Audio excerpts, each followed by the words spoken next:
Shalom Ubracha, mes chers amis. Nous allons parler d'une halakha fréquente à Hanouka.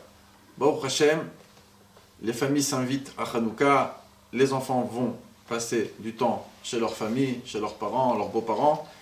Et la fameuse question qui se pose, c'est que très souvent on pourrait être invité en après-midi de Hanouka, et au moment où l'allumage des bougies arrive, on se trouve invité quelque part, mais le soir même, nous allons rentrer à la maison plus tard.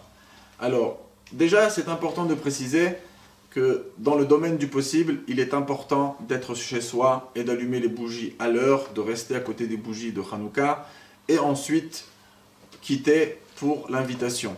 Mais dans le cas où ce n'est pas possible, parce qu'on voyage loin, où la famille vraiment exige, etc., dans un cas pareil, il est important de savoir que l'endroit idéal où allumer les bougies de Hanouka sera à la rentrée à la maison plus tard, malgré qu'on n'allumera pas à l'heure, malgré qu'il est important les khatrila d'allumer à l'heure, comme on avait mentionné dans la vidéo précédente, le zman les khatrila au début de l'ashkia, au début de la nuit selon les chitotes, mais il est important de préférer bien sûr son appartement et de ne pas se tromper avec un rameau dans le Siman Tafresh Zain qui nous dit que l'endroit où on mange est plus important que l'endroit où on dort.